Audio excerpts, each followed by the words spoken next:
ito mga idolo, panoorin nyo. Tiyak na marami po kayong matututunan po dito. Isang Makita inverter wheeling machine, 450 amperes, no power problem. Ito, plug-in po natin. At tingnan nyo po ang bulb po ito. Kita nyo umilaw. So, ibig sabihin, buo po yung ating easy wiring connection papunta sa primary. Subalit, ang problema hito. Kita nyo, nag-blink yung green indicator, subalit, walang display. Ibig sabihin, may nakarating, nakakaunting supply doon sa kanyang secondary. Subalit, baka mayroong problema, kaya nagpa-fluctuate. So, ngayon, hito, magpo-focus muna tayo dito sa wire po na ito. Yung kulay pula at saka yung kulay black. Kapag sinundan natin, ay papunta po yan doon sa cooling fan. Kita nyo, yung black probe natin ay nilagay natin sa kanyang ground at yung red nilagay natin sa positive kung saan yung kulay pula na wire. Bale, 24 BDC yung supply ng cooling fan kaya dapat may masukat po tayo na 24 BDC. So, kita nyo, mayroon tayong nasusukat na 11 subalit nagpa-fluctuate po ito. So, ibig sabihin, mayroon pa po itong ibang problema. Kaya, bago po tayo maglagay ng 4 wires na kalimitang ginagawa po natin, dapat i-double check muna natin dito sa kanyang secondary section. Kung mayroon po ba itong ibang sira or di kaya ay shorted. Kaya dito na naman po tayo magpupokus sa 12 BDC na supply ng PWM IC kung saan dyan din kumuha yung 5 BDC na supply ng display na dumaan lang ng regulator na CBNet05. Bali hito po yung gagamitin po natin na pang-inject 12 BDC external power supply na kalimitan ginagawa natin kapag nagre-repair po tayo dito sa kanyang PWM IC. So ngayon hito, magpupokus po tayo dito. Kita nyo itong dalawang diode po na ito na maliit. Yung isa supply papunta sa fan. At yung isang diode naman ay pa-supply dito sa PWM IC, yung 12 BDC. So ngayon dito po tayo maglagay ng black probe sa kulay itim na wire po na ito dahil naka-common ground lang ang mga yan. At itong 12 volts na ito, kita nyo, ayan, yung diode na yan po ay supply sa 12 BDC at may katabing kapasitor. At kita nyo, may maliit na butas po banda riyan. Diyan po natin itusok itong ating red probe na may supply na 12 BDC. At pagkatapos magsukat po tayo ng voltahe dito gamit yung ating multi-tester. So ngayon hito, ilagay na po natin yung 12 BDC na supply sa kanyang PWM IC. Pagkatapos ay tingnan natin kung magkakaroon na ba ng display. Subalit ayan, kita nyo wala pa ring display. Kaya next na gagawin po natin ay mag-voltage tracing po tayo. Yung black probe naman ng ating multi-tester, ilagay lamang natin dito sa tabi ng black probe na nilagay natin sa ating supply doon sa wire na kulay itim. At pagkatapos, dapat yung ating multi-tester ay naka-rin sa DC.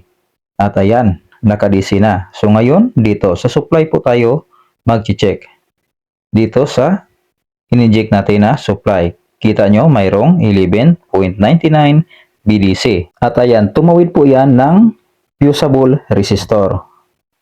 Kita nyo, at papunta din dito. Dito sa regulator na CB805. Kaso, mayroon ding fusible resistor banda po rito. Check natin. Yung input ng resistor, kita nyo, mayroong 11.99 BDC. Subalit, pagtawid dito sa kabila ay 0. Ibig sabihin, open na po ang fusible resistor po na ito. At ito ang dahilan kung bakit hindi nagkakaroon ng display dahil walang nakakarating na supply sa input ng regulator na CB805. Kaya wala din itong nilabas na 5 volt output supply na para sana sa ammeter display. So ngayon, power off na natin yung ating external power supply at mag-focus muna tayo dito sa fusible resistor na ito. Maglagay lang po tayo ng jumper wire. At ito na po yung ginawa po natin na jumper wire. Kita nyo? Ayan. Pupokus lang po natin. Yan po yung SMD na fusible resistor.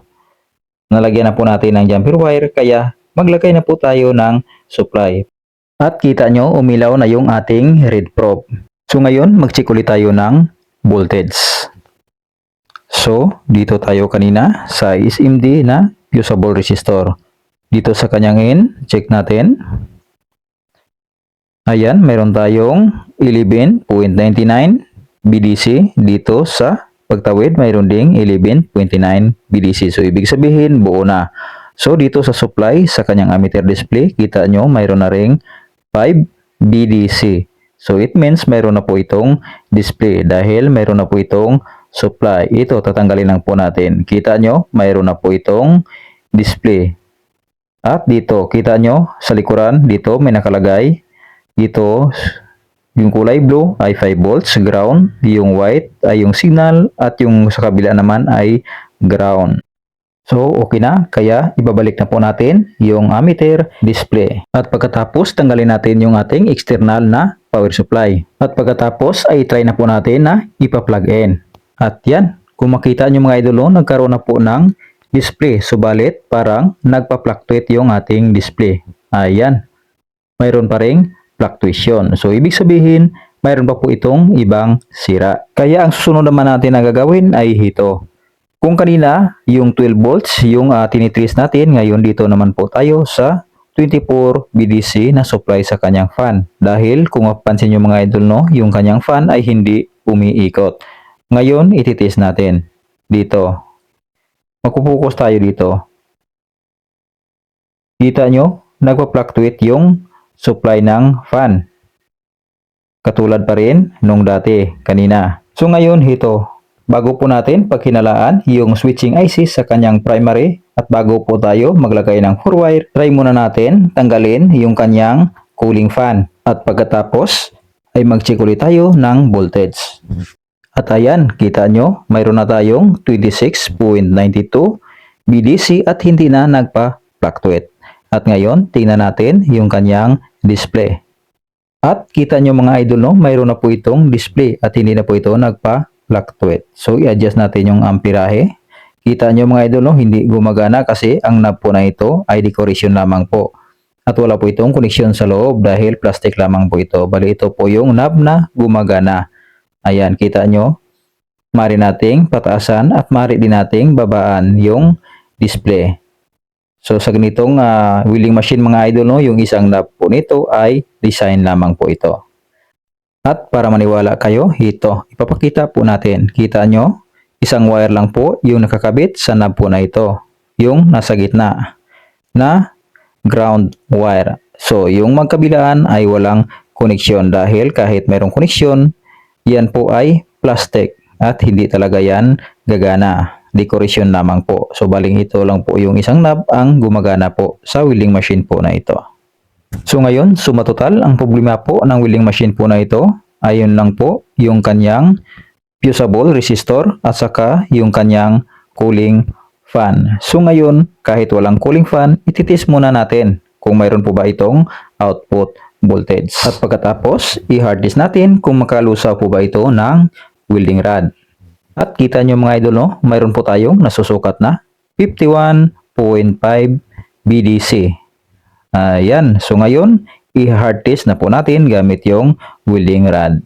Kaya ikabit na natin yung kanyang cable wire at pagkatapos ito, testing agad natin para magkaalaman na.